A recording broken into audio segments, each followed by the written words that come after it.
Yeah, that's how I usually do it. Bismillah ar-Rahman ar-Rahim. Today we're interviewing my wife. It's like Borat. My wife. She is a Buddhist. Big kufar. Yet do much hasanat. Too bad Allah will make it all void for not accepting Rasulullah. Sallallahu Alaihi Wasallam. Of course, Borat was sort of a Zionist projection from Sacha Baron Cohen against Arabs, even though they're really Turkic in Kazakhstan. They're not Arab. But whatever, it's all the same, right? They're all just a bunch of Muslims, right? I don't think Borat was a Muslim. No, Borat, he follows the hawk. Yeah. That was different. We are Kazakh, we follow the hawk. It's probably one of the better lines in the movie. Anyway, so so you're a Buddhist. Yeah. How's that working out for you? It's working out fantastic. I must disclaim that I've only been following the teachings for 1 year, so I'm very, very green. Well, I'm coming up on 2 years as a Muslim in April, in a few months. So it's cool. And before that, you tried Sikhi. Yeah, well, I come from a family of metaphysics, like theosophists. I stepped into yoga, back to yoga, when I was a teenager, so obviously those things shape my worldview a little bit. It's impossible to shed all the ideas that you were brought up with, I guess.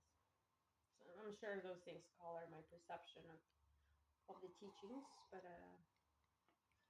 the teachings have transformed me, and I take So yeah, you come from a long line of sort of Christians who are also sort of a bit witchy, and then you studied under a Sikhi woman when you were a teenager, but she's Chilean. She's not like an ethnic Punjabi Sikh.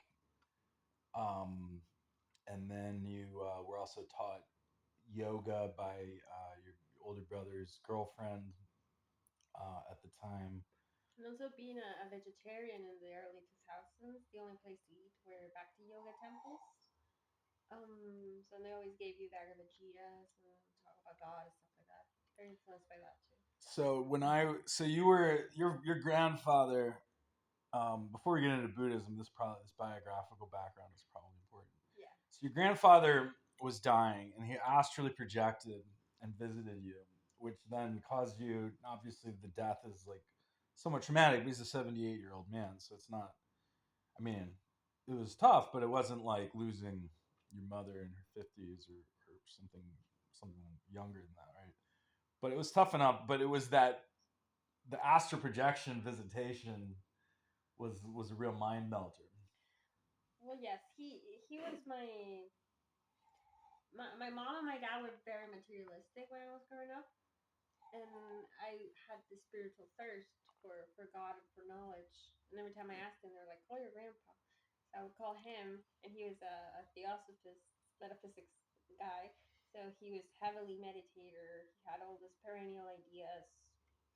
He loved the Essenes. He loved the aliens, like all that new age stuff. But he was like perennial-ish. He wasn't like a capital P perennialist. Although there are like these white converts who are Muslim perennialists with a capital P, where you're like perennialist, but it's like there's something that's best amongst the perennials, the perennial garden. Also, we're Latinos, and like nature worship, it's too deep to get like. It's in every Latino, but as much as they try to say they don't. So then, after you had this visitation, you started researching occultism, Yes. and you started listening to this Satanist scientist chick Yeah. do interviews of all these different occultists, including an ex-Muslim woman who summons jinn, and they're like more effective than the Northern European fairy lesser jinn. I would say they're all sort of types of jinn, but and so these like hardcore Yemeni jinn or whatnot were really getting it done in like an hour for her, and some of these people are also monist Neoplatonists, and they're doing like what they would call like blue magic or white magic. So they're not violating the ethical boundaries. So there's like a spectrum, and actually, even though like the professed Satanists in the group would draw the line at like an Aryan neo-Nazi Satanist. No, They're like they're ethical in some modernist framework. They're very good people. They're just like at least the ones that I encounter. But the thing is, I have a very scientific mind. So once I witnessed the astral projection, and also I gave birth, and my grandpa died, and within 2 months, so experiencing life and death, like it's so close together. Um, Pat's miracle of the house, getting the money. The second our son is born, you get the money for the house. Yep. So it showed me that there was more than the material realm. There are more forces going around. That definitely pushed me back into reading the Bible. Yeah. So being like eventually, this is why every teenager is an atheist and every elderly is a believer, because if you live long enough, eventually you start seeing the cracks on what you think in the real. Matrix. Yeah. Sure. It just happens to most of us.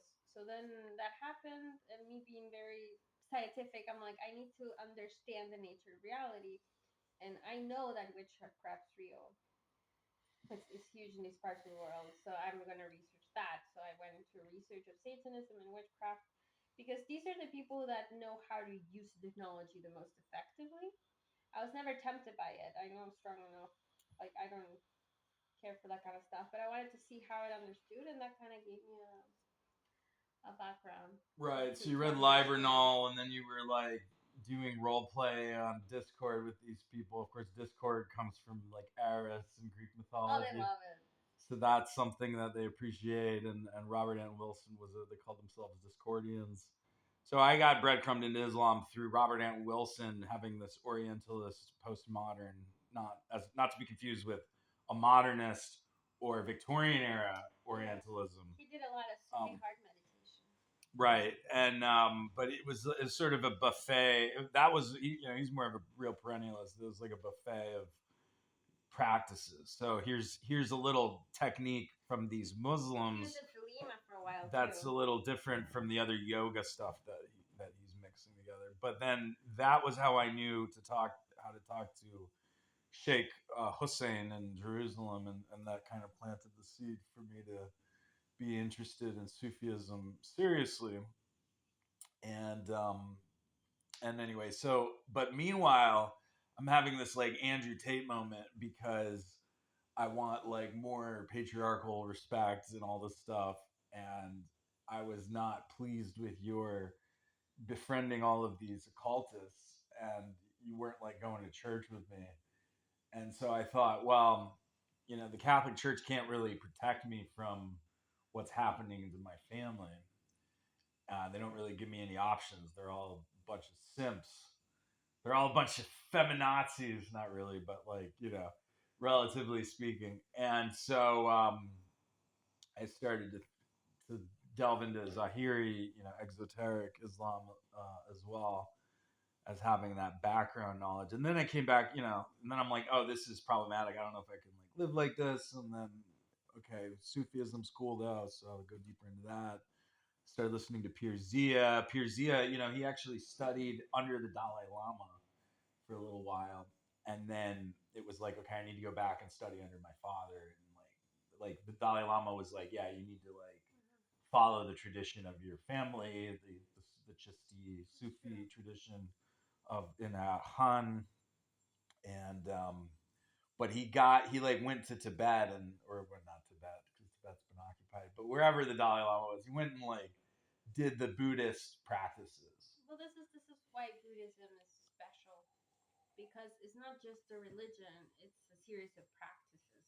So a lot of people feel disappointed by the Abrahamics because they go like, "Don't steal, don't cheat, don't have too much sex with random people," but when it comes to the how, there's nothing. So it just becomes a battle of willpower, and that seldom works. Well, they'll tell you like if you're really tempted to like look at porno or something, you should like make wudu and or you should fast, right? That's the hadith. So it's not like they're without technique, but I guess a lot of people find it to be insufficient. Yeah, I personally need more teachings, and this is the beauty of Buddha's teachings. He teaches you how to rewire your brain completely, Yeah. and that is the practice. And this is why there's like uh, Muslim people that follow like study this, and Christians. I think it makes a great addition to any type of person that's trying to progress in virtue. Yeah. Well, a lot of Salafis who hate Sufism, so they're not just content to attack fair Shias or Quranists who are like Shia in that they reject the Hadith that these people, since they're post Hanbali, the Salafis, they believe in like all the Hadith without like kiosk in the fiqh kind of stuff. So they're like really into the Hadith, but then the Shias are like coming from a very different angle than the Quranists. But as a Matazili, I kind of combine a low imamology appreciation of what the Ahlul Bayt have to offer, as well as the saints, Awliya Allah, Jesus, Islam, all of these like advanced figures in the hierarchy of God's servants.